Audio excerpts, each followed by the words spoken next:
جب اس زمین پہ اللہ کے ولی امام علی علیہ السلام کی آمد کا وقت قریب آیا تو تاریخ گواہ ہے 30 عام الفیل 11 رجب کو امام علی علیہ السلام کی والدہ بی بی فاطمہ بنت اسد خانہ کعبہ کے قریب آتی ہے اور دیوار پہ ہاتھ رکھ کے کہتی ہے اے اللہ اپنے ولی کا ظہور فرما۔ تو بس دیوار کعبہ کا ٹوٹنا تھا اور امام علی علیہ السلام کی والدہ کا اندر داخل ہونا تھا۔ یہ منظر حضرت عباس ابن عبد المطلب دور سے دیکھ رہے تھے۔ جیسے ہی آپ نے دیکھا تو لوگوں کو چیخ چیخ کے کہنے لگے کہ ابو طالب کی زوجہ خانہ کعبہ کے اندر چلی گئی، آؤ کعبے کا دروازہ کھول کے ان کو باہر نکالتے ہیں۔ یہ بات مکے سے پورے عرب میں پھیلنے لگی، لوگ دور دور سے آنے لگے کہ ابو طالب کی زوجہ جس کے پیٹ میں بچہ تھا خانہ کعبہ کے اندر، وہ بھی دیوار سے۔ لوگ خانہ کعبہ کے دروازے کو کھولنے کی کوشش کر رہے ہیں لیکن کسی سے بھی اللہ کے گھر کا دروازہ کھلتا نہیں ہے۔ اس وقت پوری دنیا میں 2 لوگ مطمئن تھے، ایک حضرت ابو طالب اور دوسرے اللہ کے رسول حضرت محمد مصطفیٰ صلی اللہ علیہ وآلہ وسلم۔ تاریخ نے لکھا عرب کی سرزمین پہ اس سے پہلے اتنا ہجوم ایک جگہ اکٹھا نہیں ہوا تھا۔ بس تاریخ 13 رجب 30 عام الفیل سب خانہ کعبہ کو دیکھ ہی رہے تھے کہ اتنی دیر میں دیوار کعبہ ہلنے لگی اور وہی شغاف پھر سے ظاہر ہوا۔ سب لوگ حیرت سے دیکھ رہے تھے۔ اتنے میں حضرت ابو طالب فرمانے لگی اے محمد جاؤ دیکھو۔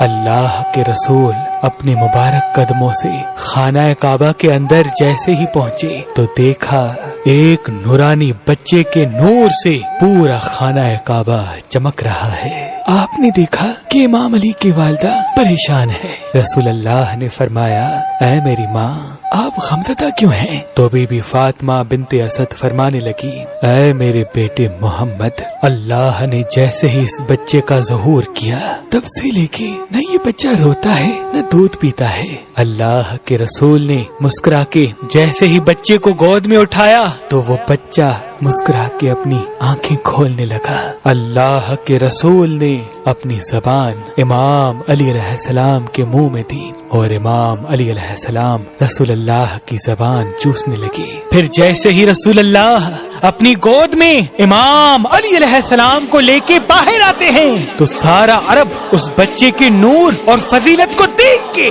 جھومنا شروع ہو جاتا ہے اور لوگ پوچھنے لگتے ہیں اور آپس میں کہنے لگتے ہیں کہ اس کا نام کیا رکھیں۔ اتنے میں اللہ کے رسول فرماتے ہیں اے لوگو، اس طرح سے آج سے پہلے کسی بچے کی ولادت نہیں ہوئی۔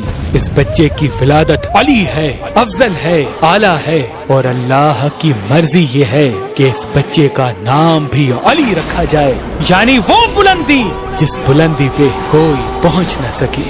بس فضا میں علی علی کی صدائیں بلند ہونے لگیں۔ اتنے میں جناب ابو طالب امام علی علیہ السلام کو لے کے اپنے گھر کی طرف جا ہی رہے تھے کہ کسی منافق نے کہا اے ابو طالب کیا وہ رسم نہیں کرو گے جو ہر بچے کے ساتھ کی جاتی ہے؟ مکے میں یہ رواج تھا کہ پیدا ہونے والے بچے پہ سانپ چھوڑتے تھے، اگر سانپ بچے کو مار دیتا تھا تو وہ یہ سمجھتے تھے کہ یہ بچہ اپنے باپ کی اولاد نہیں، لیکن اگر سانپ بچے کو کچھ نہیں کرتا تھا تو پھر وہ یہ کہتے تھے کہ یہ بچہ اپنے باپ کی اولاد ہے اور ہمارے لیے قابل عزت بنے گا۔ حضرت ابو طالب نے اللہ کے رسول کو دیکھا، امام علی علیہ السلام کو دیکھا اور ایک جگہ امام علی علیہ السلام کو رکھ کے کہنے لگے لاؤ اس سانپ کو جس پہ تم فخر کرتے ہو۔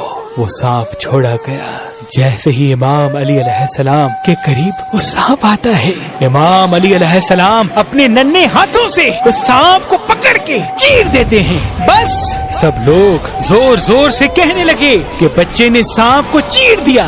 عربی زبان میں سانپ کو کہتے ہیں حیا اور کسی چیز کو چیر کے پھاڑنے کو کہتے ہیں درہ۔ تو لوگ دور دور سے کہنے لگے کہ حیا درہ، کہ بچے نے سانپ کو چیر دیا، اور یہ آواز فضا میں گونج گونج کے یوں معلوم ہونے لگی جیسے کوئی کہہ رہا ہو ہے درہ ہے درہ ہے درہ۔ اس آواز کو سن کے آپ کی والدہ بی بی فاطمہ بنت اسد آسمان کی طرف دیکھ کے کہنے لگی یہ میرا بچہ حیدر ہے، وہ شیر جو سانپ کو چیر کے 2 ٹکڑوں میں تقسیم کرتا ہے۔ سلام